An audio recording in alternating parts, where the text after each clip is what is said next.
Iya, salam Ibu. Ibu, apakah suara saya jelas?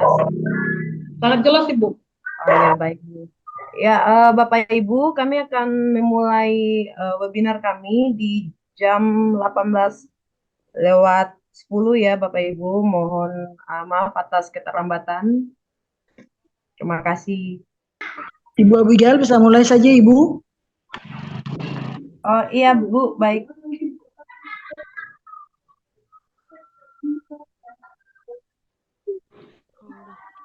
Selamat sore Baik, semuanya.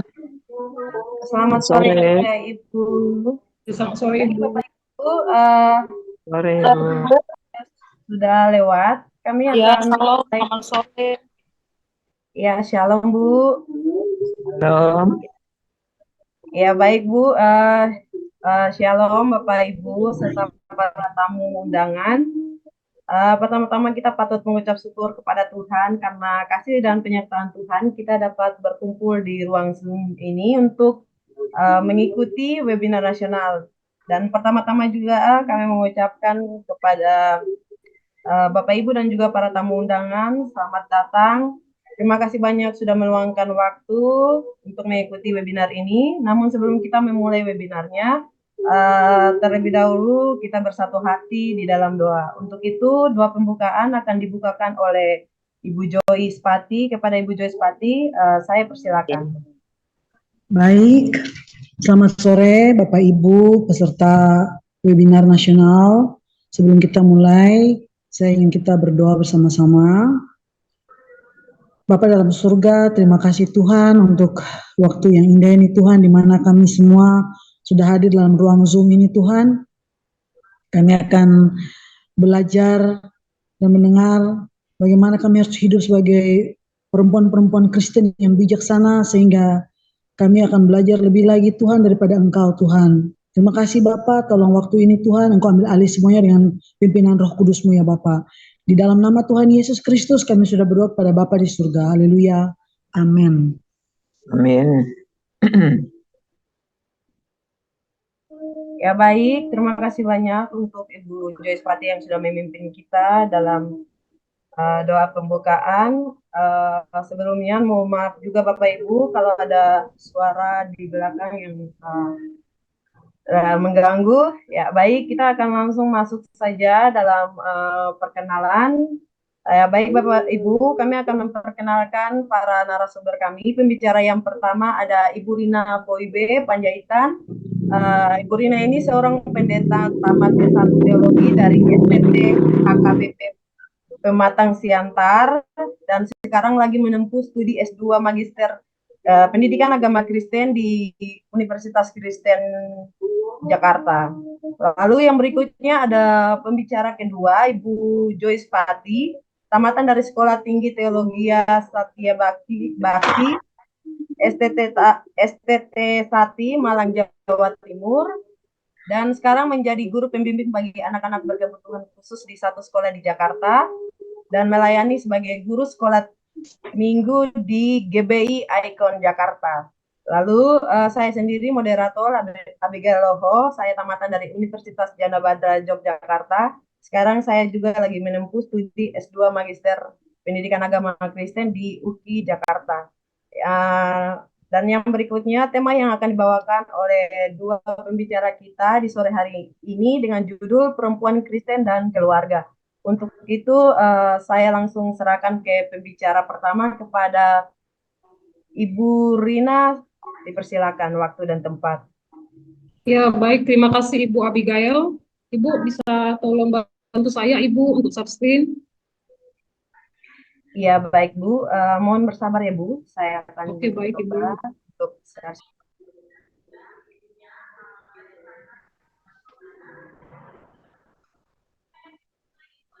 Kok nggak ada suaranya ya? Halo? Kok Iya, nggak halo ada Ibu. suara ya? Suara saya terdengar Ibu. Kenapa nggak ada suara? Ada sih, di saya ada, suara Ibu Nur juga ada. Mungkin di pengaturannya Bu Nur.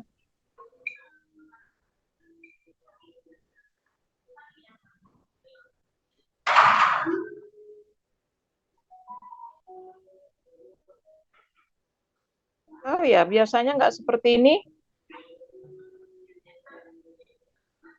Halo Bu Rina, Ya, baik Ibu.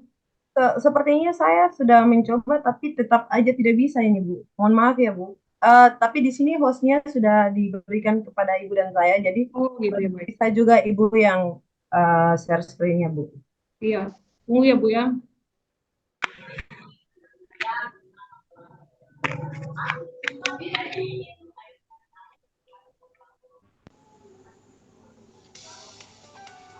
Atau peranan penting bagi pengembangan pelayanan.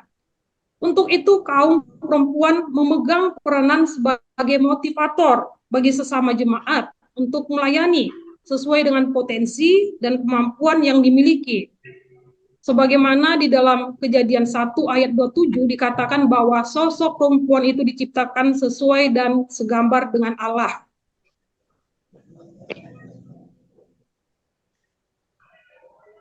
Di dalam hal ini, Martin Luther mengartikan pendidikan agama Kristen sebagai pendidikan yang melibatkan seluruh warga jemaat dalam upaya belajar teratur dan tertib. Tujuan utama adalah agar setiap individu semakin sadar akan dosa, bergembira dalam firman Tuhan yang memerdekakan, dan dilengkapi dengan sumber iman, termasuk pengalaman, berdoa, dan firman tertulis. Hal ini bertujuan agar mereka mampu melayani sesamanya, termasuk masyarakat dan negara.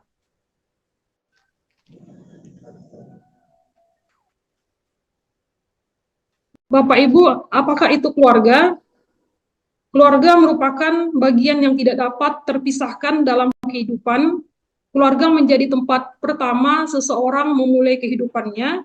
Saat dia mulai lahir, dia lahir di tengah-tengah keluarga.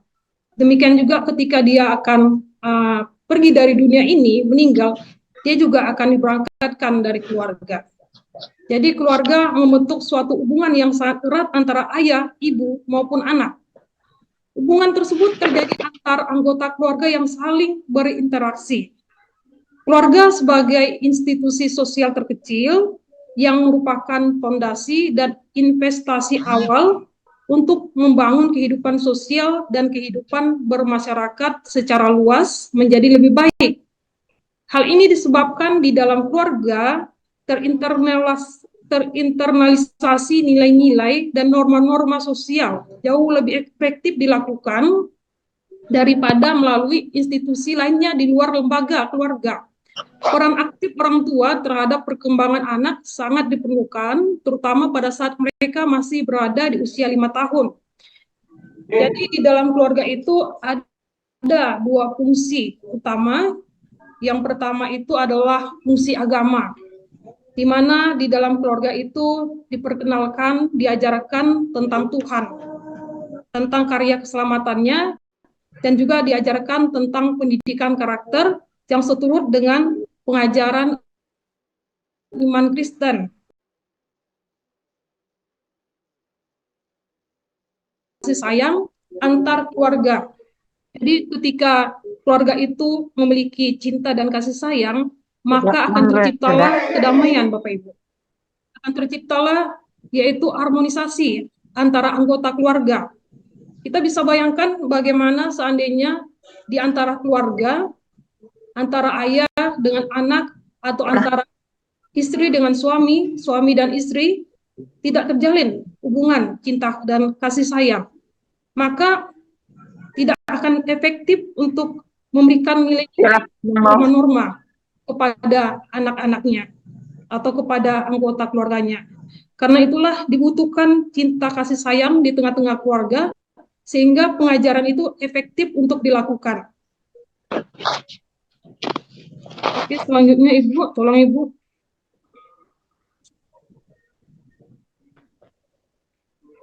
Di sini ada peran perempuan Kristen, yaitu perempuan Kristen merupakan perempuan-perempuan yang hidup untuk melayani Kristus dan bagian dari gereja. Jika dikaitkan di tengah-tengah keluarga, maka penyebutan perempuan Kristen dapat merujuk kepada seorang ibu. Makanya saya katakan tadi, di sini saya melihat begitu banyak ibu-ibu yang sebenarnya sudah lebih berpengalaman di dalam hal pengajaran pendidikan agama Kristen. Mungkin saja lebih hebat dari kami-kami yang ada di sini. Dan yang sudah berhasil memberikan pendidikan agama Kristen kepada anak-anaknya. Luar biasa, dan itu hal yang patut kita syukuri ya, Pak, ya Ibu. Di mana perempuan Kristen atau seorang ibu itu memiliki peran atau tanggung jawab yang besar selain memelihara, merawat keluarga dan anak. Selain mereka memberikan yaitu makanan minuman kepada anaknya, menyiapkan apa yang dibutuhkan oleh anak-anak atau kepada suaminya, keluarganya, ibu-ibu Kristen juga bertanggung jawab untuk mendidik atau mengajar, terutama dalam pendidikan agama Kristen, sehingga pendidikan agama itu bisa menjadi bekal bagi anak-anak untuk menghadapi dunia dengan berbagai macam persoalan atau tantangannya. Mohon maaf ya Ibu, saya unmute dulu. Ada Ibu yang...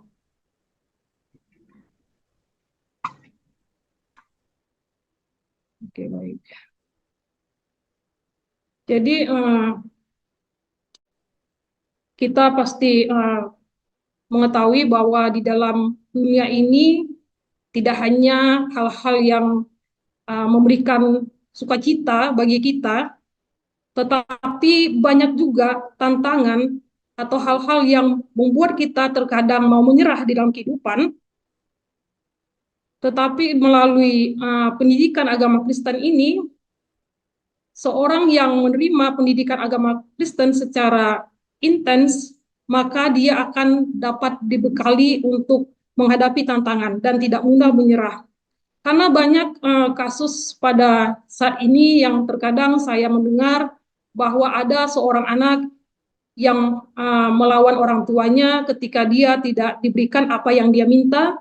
Misalnya dia meminta sebuah handphone atau meminta sebuah motor untuk dapat dia kendarai, tetapi orang tuanya tidak memiliki uang, namun dia marah dan kesal dan terjadilah kekerasan kepada orang tuanya. Tetapi jika seorang anak menerima pendidikan agama Kristen, dia akan bersabar dan dia pasti akan memiliki karakter yang baik. Dia akan berusaha untuk menghormati orang tuanya, dia akan berusaha untuk mengerti bagaimana kemampuan orang tuanya, dia akan belajar untuk menerima keadaannya dengan rasa syukur. Di mana juga saya melihat ada seorang anak yang bunuh diri karena kasus bully di tengah-tengah kehidupannya. Mungkin ada teman yang tidak menyukai atau karena unsur suku, agama, dan ras, anak itu dibully. Karena dia tidak mampu untuk menerima, jadi mentalnya terganggu. Walaupun memang secara manusiawi, kita sebagai manusia ketika kita menghadapi yang namanya tantangan di dalam kehidupan, bisa saja kita akan menyerah, tetapi kembali lagi, ketika pendidikan agama Kristen, kita mengingat lagi, maka kita akan mengingat begitu Tuhan itu menyayangi kita, Tuhan itu begitu mengasihi kita, dan ternyata ada orang tua, ada keluarga yang begitu mengasihi kita. Jadi kita tidak akan, anak itu tidak akan mudah goyah di dalam hidupnya. Maka bully itu akan menjadi sesuatu batu loncatan di dalam kehidupannya untuk dapat berhasil, berprestasi. Dia akan menunjukkan kepada orang-orang yang telah membulinya bahwa dia adalah orang yang mampu untuk menghadapinya. Biasanya mereka yang dibully itu adalah orang-orang yang hebat. Karena saya pernah mempunyai seorang teman, ini saya kesaksian sedikit ya Bapak Ibu, saya punya seorang teman dan yang sangat dekat. Pada saat itu dia SMA, dia dibully karena dia bisa dikatakan orang yang sangat jujur, dia itu tidak suka bekerja sama. Pada saat itu dia adalah orang minoritas, saya katakanlah minoritas, di tengah-tengah yang mayoritas agamanya.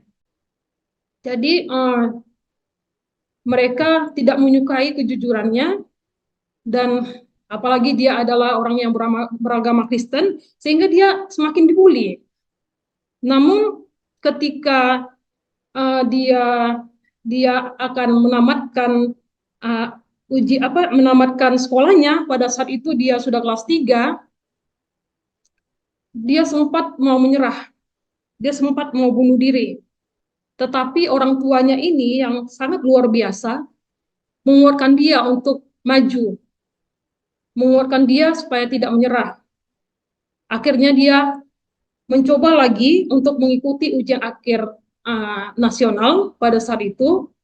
Kalau dipikir-pikir, mungkin dia tidak akan mampu mengikutinya karena dia begitu banyak izin dari kelas, izin dari sekolahnya, dan banyak ketinggalan pelajaran. Tetapi sebelum ujian akhir nasional berlangsung 1 hari sebelumnya, dia berdoa kepada Tuhan. Dia meminta kepada Tuhan untuk diberikan kemampuan supaya Tuhan memberikan kepadanya kecerdasan begitu, Bapak Ibu. Walaupun dia tahu secara akal pikirannya dia tidak mampu, namun terjadi sesuatu mukjizat yang luar biasa. Anak ini pada saat itu dia menangis. Saya mendengar kisahnya dan saya cukup sedih juga mendengarkannya. Dia menangis dan dia menceritakannya. Terjadilah keajaiban yang luar biasa ketika anak itu akan mengisi jawaban di lembar ujian matematika. Dia berdoa, Tuhan, aku tidak tahu, tetapi aku meminta pertolonganmu, tolong jangan permalukan aku. Akhirnya ketika dia mau menjawab A, ada sebuah tangan atau gerakan yang mengarahkan dia kepada jawaban C. Waktu itu pilihan berganda ya Bapak Ibu. Demikian seterusnya. Dan puji Tuhan pada saat itu ujian akhir nasionalnya nilainya rata-rata 9. Itu yang dia katakan. Puji Tuhan luar biasa. Tuhan itu begitu baik. Jadi ketika orang tua mengingatkan melalui pendidikan agama Kristen, sehingga ketika tantangan datang, anak-anak tidak akan mudah menyerah, sehingga dia mampu untuk melawan semua itu. Tetapi harus diingat, ketika menghadapi tantangan yang harus kita pegang adalah Tuhan, kekuatan dari Tuhan sendiri. Baik, Ibu, tolong dilanjutkan, next. Di sini ada perempuan-perempuan hebat dalam Alkitab. Perempuan-perempuan dalam Alkitab punya peran penting dan hadir bukan sebagai karakter sampingan. Justru kehadiran para perempuan ini dalam setiap peristiwa yang tertulis dalam Alkitab merupakan inti dari banyak momen paling penting yang ada di sana. Ini ada beberapa perempuan yang saya jabarkan, walaupun mungkin masih banyak lagi yang bisa kita lihat. Beberapa perempuan dalam Perjanjian Lama, yang pertama Hawa. Nanti saya tidak akan menjelaskannya satu persatu, Bapak Ibu, tetapi saya hanya ambil beberapa, yaitu contoh, yaitu Hawa. Kalau kita mengetahui, Hawa itu adalah perempuan yang telah membawa manusia jatuh kepada dosa. Tetapi melalui dirinya, Tuhan memberikan janji keselamatan. Jadi melalui keturunan Hawa, manusia akan diperdamaikan kembali kepada Tuhan, begitu. Kemudian ada lagi Sarah. Di sini Sarah dapat kita lambangkan sebagai perempuan yang kuat, yang hebat. Kalau kita ketahui, Sarah ini adalah perempuan yang bisa dikatakan dia melahirkan Ishak pada saat dia berumur 90 tahun, tetapi dia mampu, karena itu kekuatan dari Tuhan. Kemudian ada Ribka, dan kemudian ada Lea, Rahel, Yokebed, Miriam, Rahab, Deborah. Ini juga adalah perempuan yang hebat dan pemberani. Walaupun dia seorang perempuan, tetapi dia adalah hakim satu-satunya yang tertulis di dalam Alkitab, hakim perempuan. Kemudian ada Ruth, Hana, Esther, Yoseba. Next, Ibu. Ya, selanjutnya Bapak Ibu ada beberapa perempuan dalam Perjanjian Baru. Ada Maria dari Nazaret, Maria Magdalena, Elizabeth, Maria dari Betania, Marta dari Betania, baru Febe, Priscilla, Eunike Lois. Di sini ada Eunike. Kalau kita ketahui Eunike ini adalah ibu dari Timotius. Dan Lois ini adalah nenek dari Timotius. Di mana mereka melalui pengajarannya memberikan, ya itulah iman si Timotius itu berdasarkan pengajaran dari ibu dan neneknya. Begitu ya Bapak Ibu. Selanjutnya saya akan berikan kepada rekan saya, Ibu Joyce Pati. Terima kasih, Bapak Ibu. Baik, selamat sore Bapak Ibu. Saya akan mengambil bagian yang kedua. Pertama-tama saya ucapkan selamat datang dan selamat bergabung buat orang yang jauh dari Amerika, Ibu Helen. Welcome aboard, Ibu Helen. It's so happy to see you here. Thank you so much. Ibu Helen ini salah satu orang yang sudah lama di Indonesia, jadi saya akan berbicara dalam bahasa Indonesia saja. Dan beliau melayani di Indonesia cukup lama, dan tadinya beliau di Papua, kemudian di Maluku, lalu terakhir di Poso, ya. So ini sesuatu hal yang sangat luar biasa, orang dari jauh-jauh ini di sana masih pagi Bapak Ibu, jadi kita cukup mengapresiasi kehadiran beliau di sini ya. Terima kasih Ibu Helen. Baik, saya akan lanjut dengan bagian yang kedua. Ini tantangan perempuan Kristen dalam membentuk generasi muda ya, generasi unggul ya. Di sini saya masuk dulu dengan anggapan pria Yahudi. Saya mendasari ini pertama dari pria Yahudi ke muka lebih dulu, karena kita semuanya berbicara based on the Bible, berdasarkan Alkitab ya. Jadi kalau bagi pria Yahudi itu, wanita itu dianggap seperti dalam tanda kutip ya kutukan ya. Sehingga seorang pria Yahudi itu sangat bersyukur kalau mereka itu terlahir sebagai pria dan bukan sebagai budak atau sebagai wanita. Namun seiring dengan perkembangan zaman, anggapan-anggapan yang terdengar angkuh dan meremehkan ini mulai tergerus dengan waktu ya, tergerus oleh waktu. Sudah disampaikan pada bab sebelumnya, asumsi negatif terhadap wanita itu tersebar luas hampir di seluruh budaya di Indonesia ya, di dunia ya. Selama budaya yang dianut itu budaya patriarki ya, budaya yang mengutamakan pria pertama, pria lebih utama ya. Kemudian yang berikutnya di sini saya mau menguraikan sedikit tentang tantangan bagi wanita. Ada tantangan bagi wanita atau ibu Kristen yang bekerja dan yang tidak bekerja atau punya usaha kecil-kecilan di rumah ya. Kalau kita di Indonesia banyak ya yang seperti itu ya. Yang pertama bagi ibu yang berkarir, ibu Kristen ya yang berkarir ya, itu ada 3 tantangan utama. Karena saya di sekolah, jadi saya juga memperhatikan hal ini ya, memperhatikan dan mengamati dan mengobservasi hal ini. Yang pertama itu adalah faktor perhatian. Dan kalau misalnya ibu ini punya 1 anak, kebanyakan dari orang-orang modern, ya ibu-ibu muda yang modern sekarang, itu mereka pakai neni, ya pakai babysitter, ya. Kita tidak bisa pungkiri kalau orang-orang tua kita dulu-dulu mereka nggak pakai itu. Tidak ada itu yang namanya caretaker, neni, babysitter, nggak ada. Orang tua dulu-dulu itu mereka semua yang melakukan dan mengurus anak-anaknya sendiri. Ya, tapi ini tantangan zaman sekarang. Kita berbicara dalam konteks zaman modern yang sekarang ya. Jadi faktor perhatian, attention. Nah, anak ini karena kita sedang bicara tentang generasi ya, generasi muda. Anak sangat membutuhkan perhatian dari orang tuanya. Ya, kita di sini kan berbicara tentang perempuan. Bukan berarti tim ini mengesampingkan peran daripada lelaki, tidak, karena keluarga yang fatherless, yang tanpa ayah pun, atau keluarga yang ditinggalkan ayah pun, itu adalah sesuatu fenomena yang berbahaya bagi perkembangan jiwa anak-anaknya. Ya, apalagi kalau misalnya si ayah itu pergi meninggalkan ibu dan anak-anak dalam keadaan anak-anak udah tahu, udah kenal ini ayah saya, tapi mungkin pergi dengan perempuan lain atau just pergi saja begitu. Kalau misalnya ayahnya itu sudah meninggal, mungkin posisinya lain ya, tapi kalau misalnya ayahnya pergi meninggalkan ibunya, itu fenomena yang sangat berbahaya bagi keluarga tersebut ya. Tapi di sini kita berbicara bahwa satu keluarga yang motherless, yang tanpa ibu pun, itu situasinya kurang lebih sama. Makanya di sini penekanannya kepada ibu atau wanita Kristen ya. Nah, faktor perhatian, anak membutuhkan perhatian dan kasih sayang orang tua.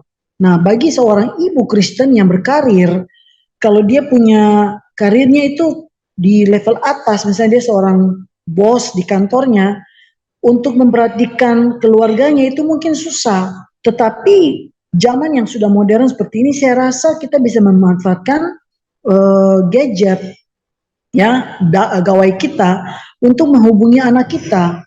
Karena ada beberapa orang tua murid yang saya lihat, yang saya observasi di sekolah, mereka sibuk. Mereka sibuk, tapi walaupun mereka memakai neni atau caretaker, bahkan neninya itu, susternya, babysitternya itu dilatih untuk menyetir mobil, ya, supaya si babysitter ini sama neni ini yang mengantar anak pulang pergi, karena ada mobil khusus, ada beberapa anak yang orang tuanya itu berikan mobil khusus buat si babysitter atau neni ini untuk mengantar pulang pergi, jadi tidak perlu lagi sama driver atau supir laki-laki, ya. Jadi full anak ini diantar pulang pergi sama babysitternya sendiri. Jadi babysitternya itu disuruh ikut apa namanya ini kursus mengemudi, ya. Itu sesuatu yang luar biasa, ya. Ya. Tapi anak ini orang tuanya itu menghubungi dia tiap saat, karena orang tuanya itu sangat sibuk dengan bisnis dan perusahaannya, sering pergi ke luar negeri. Tapi di telepon melalui neninya, melalui babysitternya, bagaimana keadaan anaknya ini sudah makan belum? Kalau anaknya pas ada di samping, dihubungkan langsung dengan maminya itu, ya. Jadi anak membutuhkan faktor perhatian, ya, attention, ya.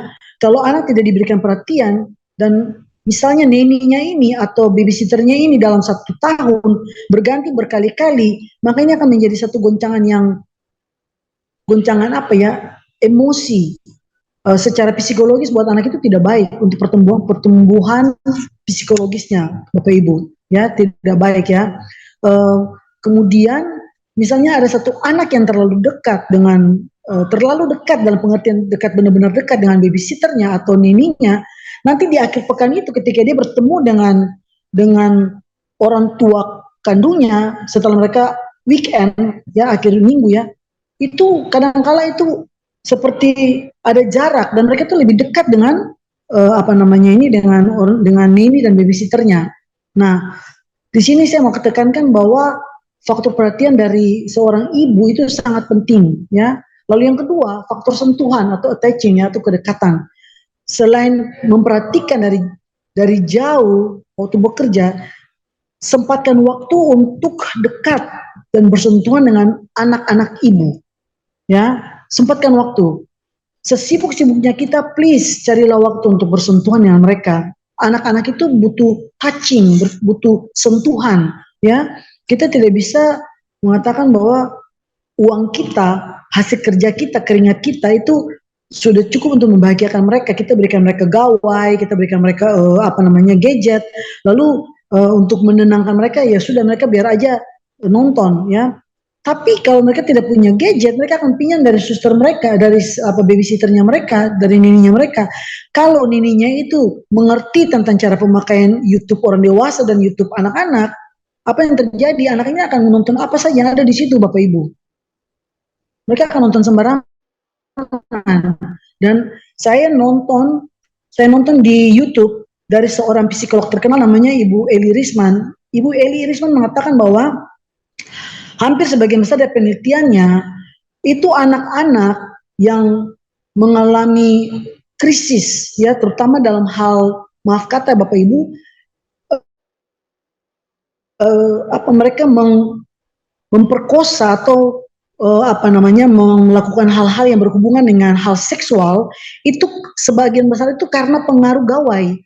Lalu ketika diadakan penelitian, ternyata anak-anak ini ditanya sama orang tuanya, ditanya kepada peserta seminar itu, bahwa umur berapa ibu-ibu memberikan atau bapak-bapak memberikan gawai atau gadget atau handphone dan segala macam itu, iPad itu kepada anak-anak. Rata-rata dikasih itu umur 2 tahun sampai 6 tahun. Nah, ketika anak-anak terpapar dengan hal seperti ini, ketika mau diambil dari mereka, mereka akan menangis. Bapak Ibu, hal-hal yang kita berikan kepada mereka itu tidak bisa mengganti sentuhan.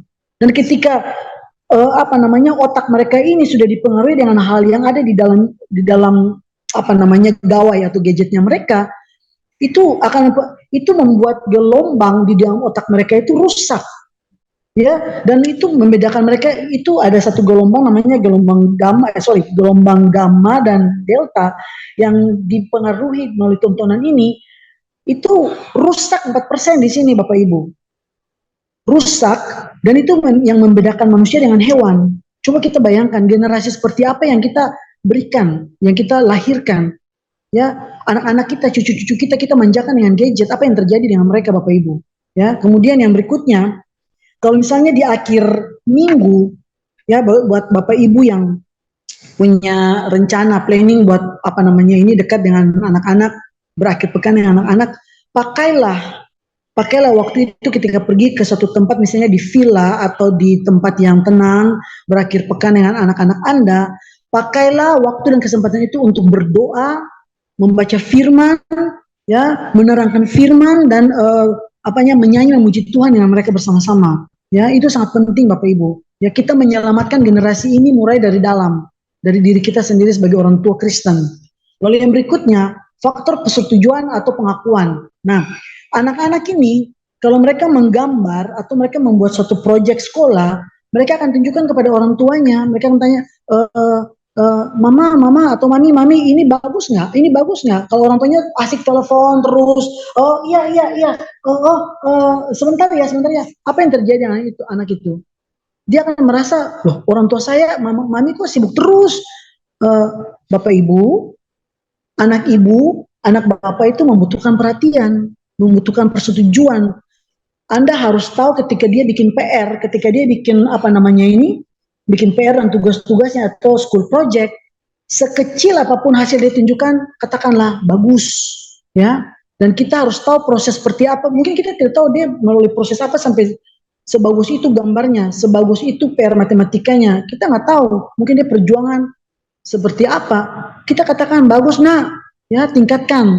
Berikan kata-kata pujian, berikan pengakuan, persetujuan, bagus, itu akan membuat dia menjadi anak yang percaya diri, anak yang baik gitu loh. Jadi kedepannya ketika dia bergaul dengan teman-temannya, dia juga akan menjadi anak-anak yang banyak mengucapkan kata-kata yang baik kepada sesamanya, mengucapkan kata-kata positif kepada sesamanya. Baik, kita lanjut kepada slide yang berikutnya Bapak Ibu.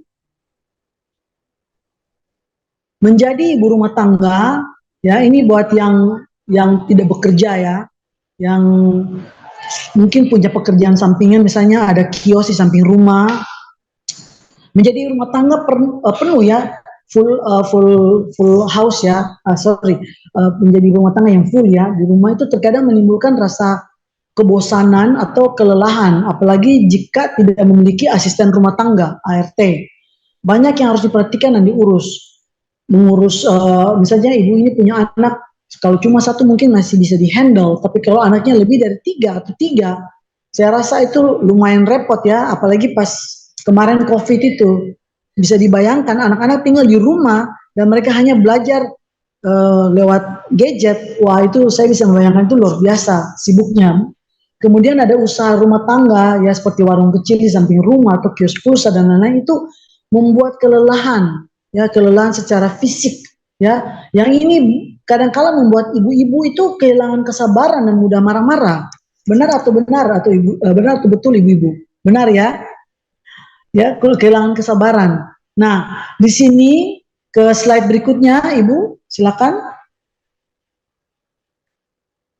Di sini saya mau mengatakan bahwa secapek, selelah apapun ibu-ibu, baik yang kerja sebagai ibu wanita karir maupun yang tinggal di rumah, sebagai seorang wanita yang takut akan Tuhan, wanita Kristen, kita meletakkan Tuhan di dalam inti kehidupan kita. Coba lihat di dalam slide-nya ini. Di situ kalau wanita Kristennya itu benar-benar takut, bukan sekedar Kristen, ya, ibu-ibu, bapak-bapak, bukan sekedar Kristen, tapi benar-benar Kristen, takut akan Tuhan. Ketika dia meletakkan Tuhan di dalam inti kehidupan keluarganya, maka dia akan melahirkan atau menciptakan generasi yang sebentar keluar ke masyarakat itu akan menjadi masyarakat yang takut akan Tuhan. Coba lihat di dalam bagan itu, Tuhan di tengah. Kemudian keluarga yang takut akan Tuhan akan melahirkan atau menciptakan masyarakat yang takut akan Tuhan. Slide berikutnya, Ibu.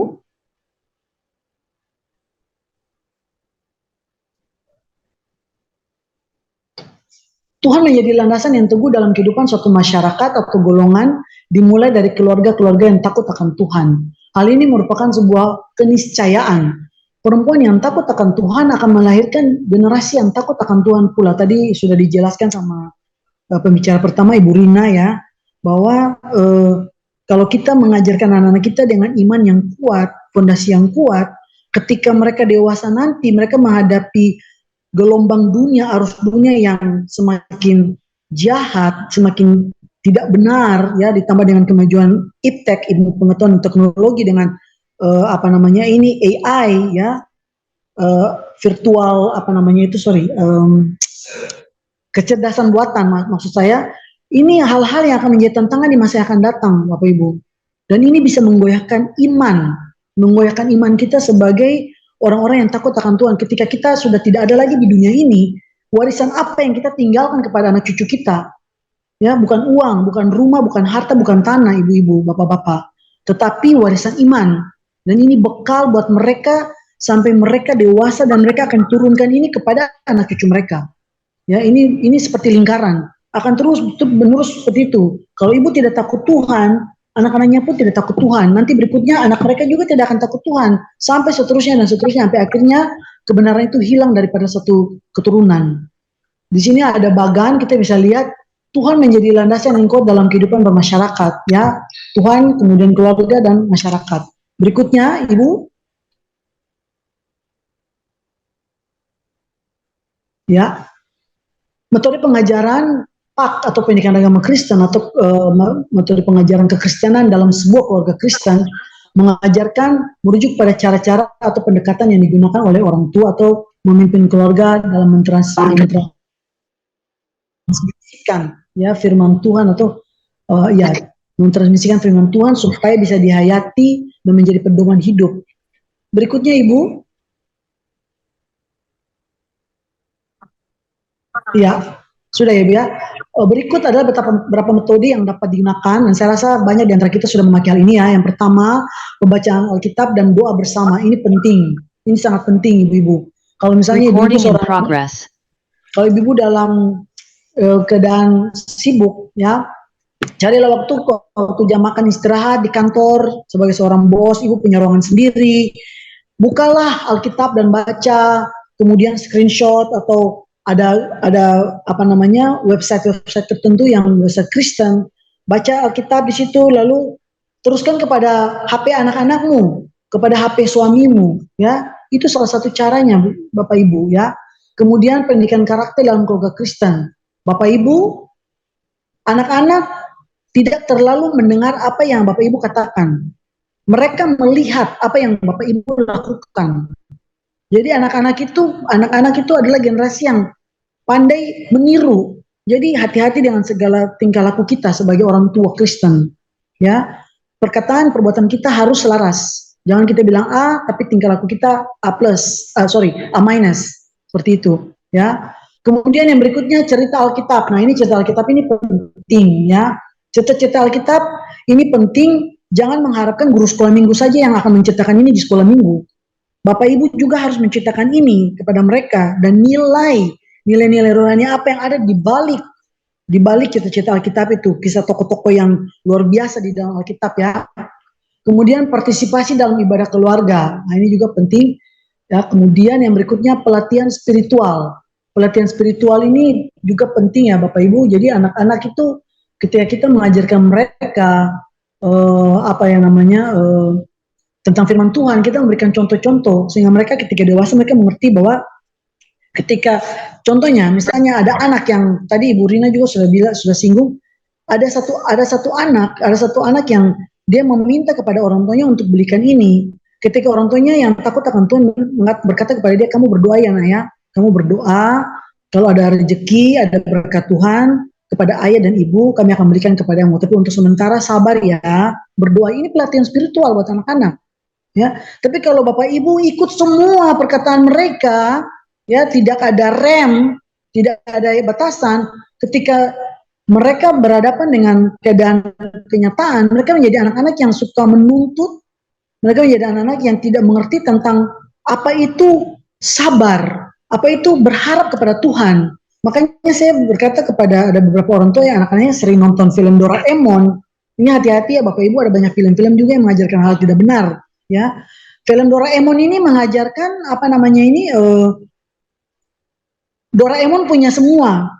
Nobita meminta apa saja, tinggal bilang buat Doraemon. Nah ini sesuatu yang sangat tidak mendidik. Jadi kalau kita keluarga Kristen kita mengajarkan, hai anakku, kalau kau ingin membutuhkan sesuatu berdoa, minta kepada Tuhan, bukan minta kepada Doraemon. Ya, ya bukan buka pintu ajaib, lalu terbang dengan baling-baling bambu, lalu ambil apa yang diinginkan si Nobita. Tidak seperti itu. Hidup itu tidak seperti itu Bapak Ibu. Hidup ini rumit. Dan anak-anak harus diajarkan hal yang benar untuk mengerti bahwa Tuhan itu adalah tempat berharap dan bergantung. Ya. Kemudian yang berikutnya, kesimpulan dari webinar ini, perempuan Kristen, khususnya ibu, memiliki tanggung jawab untuk memberikan pendidikan agama Kristen kepada anak-anak agar takut akan Tuhan. Ya, mereka tidak mudah jatuh ke dalam pengaruh-pengaruh negatif di sekitarnya, sehingga mereka akan siap menghadapi berbagai macam persoalan yang mungkin muncul selama mereka hidup di dunia ini. Selain itu, mereka akan dibentuk memiliki karakter-karakter yang baik, yang seturut dengan karakter Kristus, dan menjadi generasi yang unggul di tengah masyarakat dan negara di mana mereka berada. Bapak Ibu, yang Bapak Ibu lahirkan itu adalah titipan dari Tuhan. Ya, Bapak Ibu, anak-anak itu tidak akan kecil terus, mereka akan besar. Suatu saat mereka akan menjadi istri seseorang, mereka akan menjadi suami seseorang, mereka akan menjadi ibu dan ayah dari seseorang. Ya, mereka akan jadi anak menantu dari seseorang. Ya, jadi kita harus persiapkan anak ini untuk kedepannya, dewasa. Mereka juga akan menjadi pegawai dari perusahaan seseorang misalnya. Siapkan karakter dan mental mereka di dalam Kristus. Itu yang paling penting Bapak Ibu. Ya, oke. Saya tidak akan lebih lama lagi. Sebagai penutup saya mau tutup dengan sebuah cerita dari sebuah desa. Saya pernah membaca cerita ini. Ada sebuah desa di kaki bukit. Desa ini tidak punya saluran air seperti umumnya. Lalu masyarakat membangun saluran air itu dari gunung, dari pegunungan, dari bambu. Ya, kalau kita yang tinggal di desa kita tahu ya, bambu yang dibelah, jadi airnya mengalir lewat bambu itu. Nah, suatu saat ketika bambu itu, ketika air yang diminum oleh masyarakat di desa ini, suatu saat mereka menjadi sakit perut, banyak yang sakit perut. Ya, banyak sakit perut dan sudah dibawa ke rumah sakit. Akhirnya diselidiki ada apa? Kenapa air dari saluran bambu ini mengakibatkan mereka sakit perut dan banyak yang sudah dirawat di rumah sakit. Nah, kemudian mereka naik ke gunung dan menelusuri, mengikuti jejak bambu itu, ya pipa-pipa bambu itu, sampai akhirnya mereka menemukan apa yang terjadi, Bapak Ibu. Ternyata di saluran itu ada seekor ular di hutan yang mati di dalam saluran itu, Ibu. Ya, ularnya itu mati dan sudah bercampur dengan air itu. Bisa dibayangkan itu kan bangkai, Ibu. Nah, saluran daripada air itu, ular itu akhirnya diangkat. Ularnya diangkat dan saluran bambu itu dibersihkan lagi. Dilepas dulu potongan yang kotor itu, kemudian disambung lagi. Nah, akhirnya kemudian warga desa itu tidak ada lagi yang sakit. Bapak Ibu, serta ibu-ibu Kristen, kita adalah saluran. Dan kita adalah berkat itu sendiri. Jadilah saluran berkat dan berkat itu sendiri bagi keluarga kita. Sehingga keluarga kita, anak-anak kita, keturunan kita menjadi berkat. Buat bangsa dan negara kita, buat masyarakat kita, buat gereja kita. Demikian penyampaian, saya sudah selesai sampai sini. Terima kasih untuk kesediaannya mendengarnya, Tuhan memberkati. Saya serahkan kembali kepada Ibu Abigail. Ya, baik. Terima kasih banyak untuk pembicara yang pertama dan kedua, Ibu Rina dan Ibu Joyce, atas pemaparan materinya. Selanjutnya kita akan masuk dalam sesi yang pertama, tanya jawab. Mungkin saya buka 3 orang penanya. Untuk Bapak Ibu, para tamu undangan yang mau menanyakan, dipersilakan bisa raise.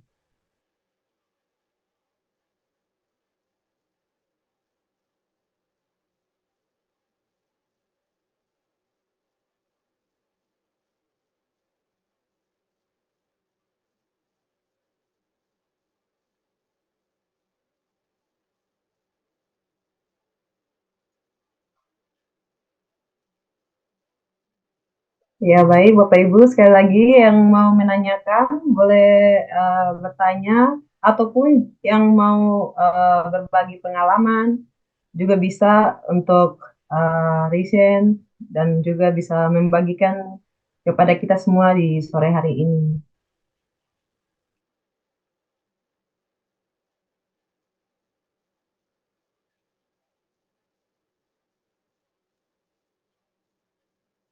Mungkin sambil menunggu Bapak Ibu untuk bertanya, mungkin dari Ibu Rina atau Ibu Joyce, ada yang mau ditambahkan lagi dalam materinya, boleh berbagi, mungkin ada pengalaman-pengalaman.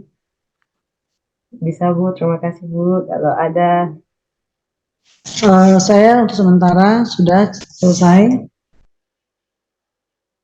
Ya, saya juga sudah, Ibu. Ya, silakan Bapak Ibu. Shalom, Ibu. Ya, salam. ya Shalom Bu Francisca. Waduh, ini yang ditunggu-tunggu nih Bu. Boleh Bu. Aduh, luar biasa. Selamat sore menjelang malam, ibu-ibu luar biasa. Mungkin di sini untuk audiens lebih banyak ibu-ibunya ya, luar biasa materi webinar pada sore hari ini. Ya, mungkin dari saya hanya mungkin memberikan sesuatu atau mungkin juga nanti ada sedikit pertanyaan juga dari saya secara pribadi. Ya, di sini untuk materi webinar itu perempuan dan keluarga ya. Kalau tidak salah betul Bu Abigail ya. Iya, benar sekali. Ya, Ya, keluarga perempuan dan keluarga. Ya. Kalau melihat dari kita punya perjanjian lama, memang betul yang Ibu Joyce sampaikan bahwa posisi gender seorang perempuan di masa zaman dulu itu memang bisa tergolong tidak punya arti gitu ya.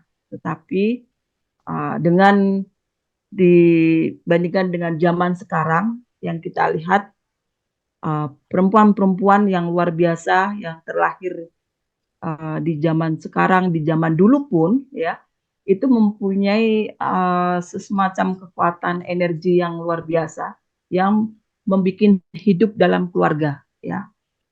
Disitulah mungkin Tuhan memberikan ciptaan makhluk yang luar biasa sebagai pasangan untuk figur seorang laki-laki atau istilahnya mungkin sebagai tulang rusuk ya dari pasangan hidup kita. Nah, kalau kita melihat di era zaman sekarang, sosok gender perempuan itu mungkin kita melihat posisi dengan posisi seorang perempuan yang notabene-nya kita melihat seorang pekerja perempuan ya yang di luar sana mungkin kita melihat beberapa driver-driver mungkin busway juga ada sosok-sosok perempuan yang luar biasa ya dengan dia membawa mobil besar. Lalu para pemimpin-pemimpin di pemerintahan juga sudah mulai adanya sosok-sosok perempuan yang hebat-hebat ya yang diawali dengan kita punya pahlawan kita ya Raden Ajeng Kartini ya mengangkat kaum perempuan untuk mendapatkan hak yang sama oleh dengan kaum laki-laki ya.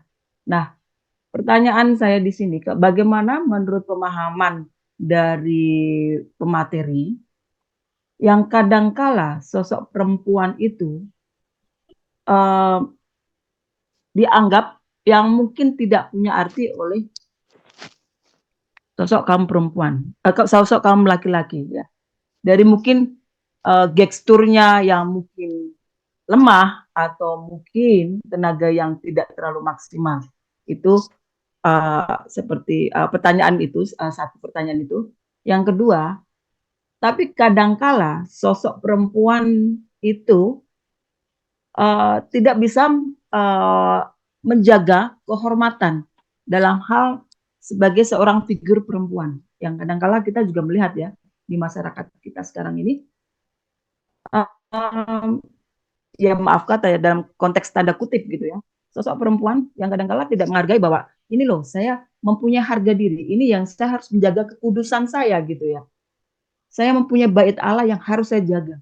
Tetapi banyak mungkin di lingkungan masyarakat itu untuk sosok perempuan itu malah tidak bisa menjaga kekudusan hal itu, tidak bisa menjaga kehormatan itu. Nah, bagaimana menurut pemahaman materi?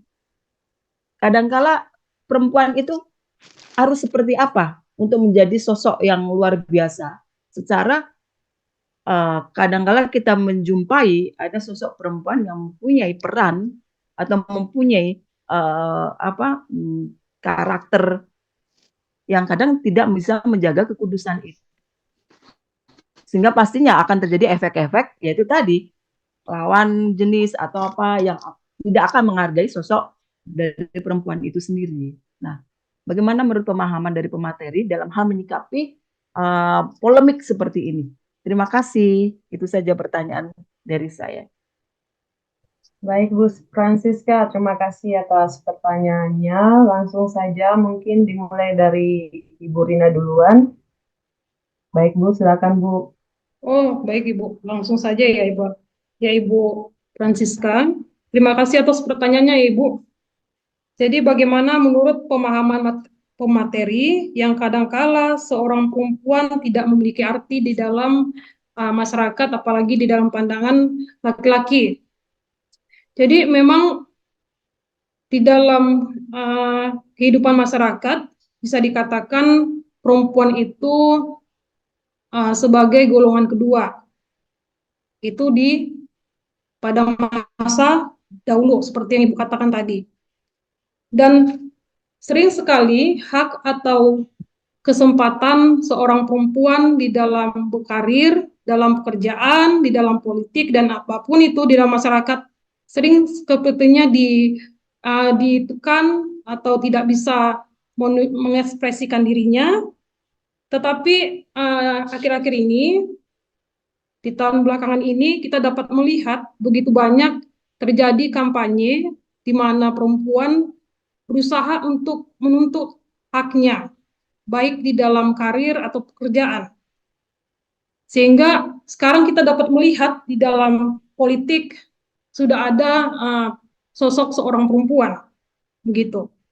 Kemudian di dalam pekerjaan, dulu di kepolisian yang saya ketahui, seorang perempuan itu dianggap tidak mampu. Jadi mereka tidak diberikan kesempatan. Namun pada saat ini mulailah ada seorang yaitu polisi perempuan. Di situ kita dapat melihat Ibu Siska bahwa akhirnya hak-hak dari perempuan itu atau di mana posisinya yang mungkin dianggap lemah, tetapi di dalam kelemahannya itu ada kekuatan. Dia tetap diperhatikan. Mungkin kita dapat melihat mungkin perempuan itu mudah meneteskan air mata, mudah yaitu menangis, ada kelemahannya, tetapi disitulah kekuatannya. Itu menurut saya, ya Ibu ya, walaupun dia lemah, tapi dia kuat. Karena sering terjadi di mana ketika perempuan itu mengalami sesuatu, dia akan datang kepada Tuhan. Sehingga muncullah yaitu istilah di mana perempuan itu sebagai tiang doa keluarga. Perempuan sebagai tiang doa keluarga. Dan memang di tengah-tengah masyarakat sering terjadi kekerasan seksual. Ini hanya sebagai contoh. Perempuan itu dianggap sebagai objek seksual bagi kaum laki-laki. Mohon maaf ya Bapak-bapak yang ada di sini. Bapak-bapak ini maksud saya kaum laki-laki yang di luar sana yang mungkin berbuat yang tidak pantas. Tapi saya percaya Bapak-bapak ini di sini menghormati, saling menghormati ya, begitu. Di sinilah menurut saya ada sedikit stigma bahwa perempuan itu adalah pemuas laki-laki, dan di sini saya kurang setuju. Seharusnya seorang perempuan itu bisa menjaga kekudusannya. Dalam pengertian kita tidak boleh cuek atau tidak peduli ketika ada seorang pemudi yang dia berpakaian yang kurang pantas atau mungkin berperilaku yang kurang baik. Terkadang memang saya melihat entah mengapa akhir-akhir ini begitu banyak remaja atau pemudi yang saya lihat yang berpakaian, maaf kata ya ibu-ibu, memakai rok mini. Memang itu hak mereka. Kita bisa katakan itu hak mereka. Tetapi kita bisa mengingatkan, apalagi ketika di jemaat, saya pernah mendapatkan seorang naposo bulung atau bisa dikatakan remaja yang memakai pakaian yang minim, saya mengingatkan di situ. Jadi ketika mereka datang beribadah, beribadahlah dengan hormat dan sopan. Jikalau bisa, ketika mereka di luar sana, mereka berpakaian yang hormat dan sopan. Bukan soal supaya laki-laki itu tidak, maaf kata, bernafsu kepada mereka, tidak. Tetapi mereka bisa menjaga yaitu bagian-bagian tubuhnya yang sangat berharga. Karena ketika kita dapat melihat orang Yahudi saja pada zaman dulu, saya tidak mau mengaitkan zaman sekarang, saya hanya melihat saja begitu, mereka sangat sopan berpakaian begitu ketika beribadah. Jadi memang terjadi namanya pergeseran dulunya, tapi sekarang ini hak-hak perempuan itu menurut saya sudah sangat diperhatikan. Yang kedua ditanyakan Ibu di sini, bagaimana menurut saya bagian pertanyaan kedua ini sudah terjawab ya Ibu Siska ya, bahwa memang sering terjadi seorang perempuan mempermalukan perempuan yang lain, begitu. Sebenarnya kalau bisa kita menegurnya jangan di depan umum. Jikalau dia mungkin berperilaku yang tidak pantas atau berpakaian yang tidak pantas, banyak hal mungkin ya. Karena memang saya melihat, maaf kata ya ibu-ibu, saya melihat kadang-kadang di TikTok ya, di TikTok. Mungkin kan kita pas membuka YouTube atau apa gitu, berseliweran, yaitu ada TikTok di mana perempuan menari dengan pakaian yang kurang pantas. Mungkin ibu-ibu udah pernah melihat, bisa dikatakan mereka di situ menampilkan sesuatu yang mungkin orang banyak akan melihat, bukan hanya di Indonesia, orang di luar sana akan melihat.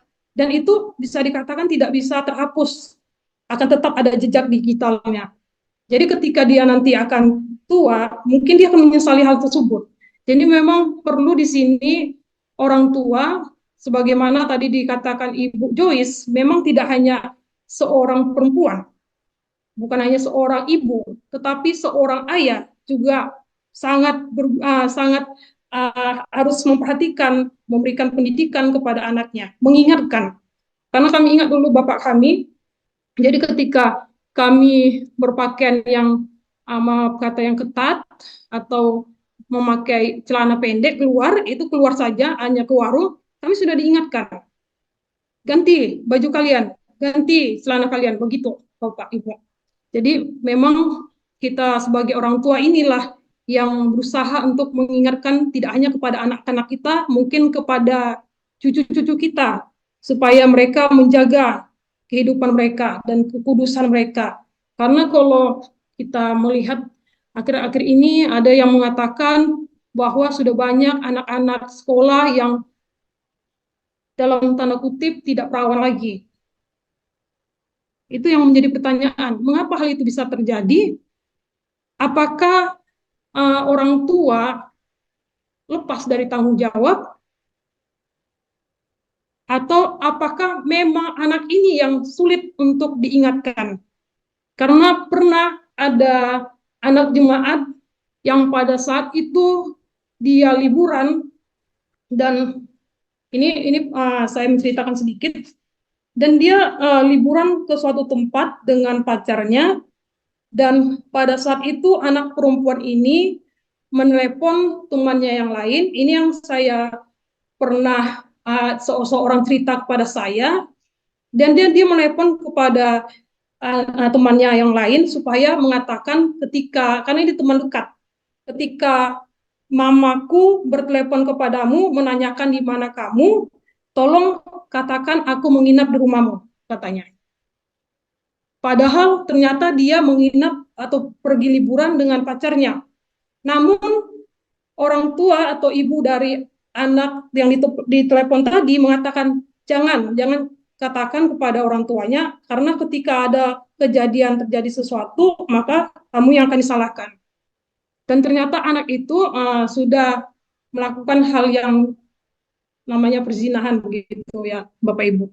Memang perlu di sini seorang orang tua untuk mengingatkan terus, walaupun mungkin telinga kita capek mengingatkan anak kita, atau maaf kata mulut kita capek mengingatkan anak kita, atau anak ini capek mendengarkan kita, ya kita bisa mengingatkannya dengan kata-kata yang lembut, bukan yang kasar atau yang bisa menyakiti hatinya. Kita bisa ingatkan melalui firman Tuhan.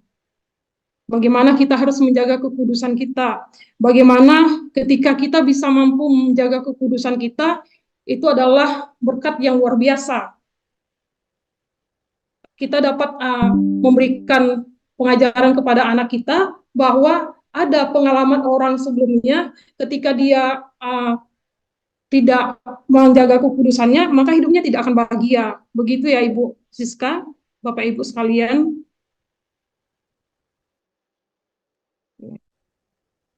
Ya, baik. Terima kasih Bu Rina. Bagaimana Bu Siska? Ada sanggahan? Ya, terima kasih Bu Rina. Kita semua kesaksian ya. Dalam artian mungkin memang dalam dunia masyarakat kita itu memang tidak bisa membendung ya dengan beberapa polemik tentang konteks perempuan, karena perempuan di sini adalah perempuan yang universal, yang umum, bisa dikategorikan sekarang karena banyak mungkin pemberitaan belum lama ya, tingkat aborsi ya yang kita melihat ya di televisi ya, yang baru-baru ini aja ya, tingkat aborsi ya notabene-nya istilahnya wow, ini perempuan zaman sekarang kah atau bagaimana gitu ya, kenapa, ada apa gitu loh, apakah mereka semua untuk dari sisi sosok perempuan itu tidak pernah diajarkan dalam hal menjaga kekudusan atau seperti apa. Memang kembali semuanya adalah pendidikan itu dari keluarga, betul ya, dari memang keluarga yang paling utama, dan terutama pendidikan itu didapat. Dan ini mah mungkin tugas kita semua, di para orang tua khususnya, atau mungkin para pendidik, penyuluh, atau mungkin para tetua-tetua, tokoh agama pun yang juga harus memberikan pemahaman bahwa kita hidup di masyarakat yang ini mungkin mata kuliah majemuk ya, yang luar biasa beraneka ragam cara pandang seseorang, beraneka ragam sudut pandangnya. Jadi memang itulah tugas bersama sih, betul. Itu saja, terima kasih dari saya, sekedar mungkin masukan untuk mungkin saya mau tambahkan sedikit, Bapak Ibu. Ya, silakan Ibu. Ya, baik, Bu Joyce bisa tambahkan. Ya, mengenai anak-anak muda yang saat ini yang berpakaian kurang pantas jika mereka pergi beribadah, saya biasa memberikan contoh seperti ini. Coba kita melihat kepada saudara-saudara kita yang seberang. Ketika mereka datang menyembah, masuk ke dalam rumah ibadah mereka, itu yang wanitanya itu semuanya tertutup. Yang terlihat cuma wajah, ya, tertutup. Mereka menyucikan diri mereka dan mereka betul-betul tertutup. Nah, kita ini, saya memberikan satu penegasan kepada anak-anak dan juga kepada murid-murid saya dan di sekolah minggu, baik di sekolah maupun di sekolah minggu dan ponakan-ponakan saya.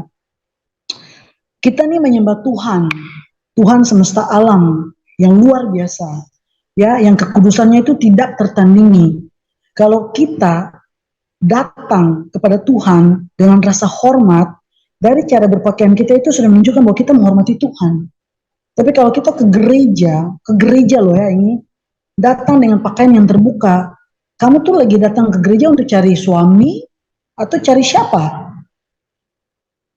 Jadi ibu-ibu tolong ingatkan kepada anak-anakmu, dan jangan membelikan pakaian-pakaian yang seksi buat anak-anak ibu. Ya, kita tidak sedang mengajarkan mereka untuk menjadi anak-anak yang kuno, tetapi berpakaian seksi itu tidak mencerminkan bahwa mereka itu sudah modern, tidak juga. Itu bukan ukuran. Ya, mereka bisa berpakaian yang fancy, yang trendy, tanpa harus terbuka bagian dada dan bagian bawah, tidak perlu.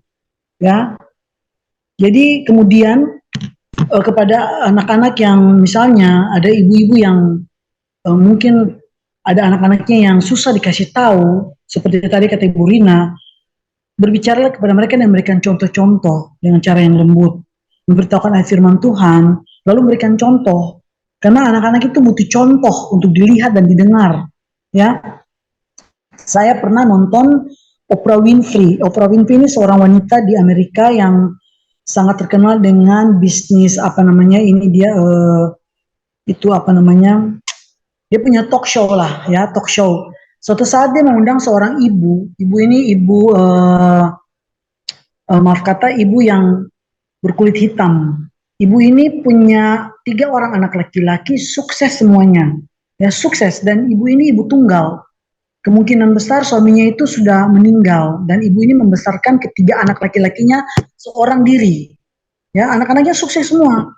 Ketika diundang oleh Oprah Winfrey ke show-nya, lalu ditanya, what is the secret behind the success of your children? Apa kesuksesan di balik, apa rahasia di balik kesuksesan ketiga anakmu ini? Kok mereka bisa sukses semuanya jadi lawyer di firma hukum yang terkenal di Amerika ya. Dan apa yang dia katakan ibu-ibu? Dia katakan begini, my secret is Jesus, Jesus, and Jesus. That's all. Itu saja. Rahasia saya cuma Yesus, Yesus, dan Yesus.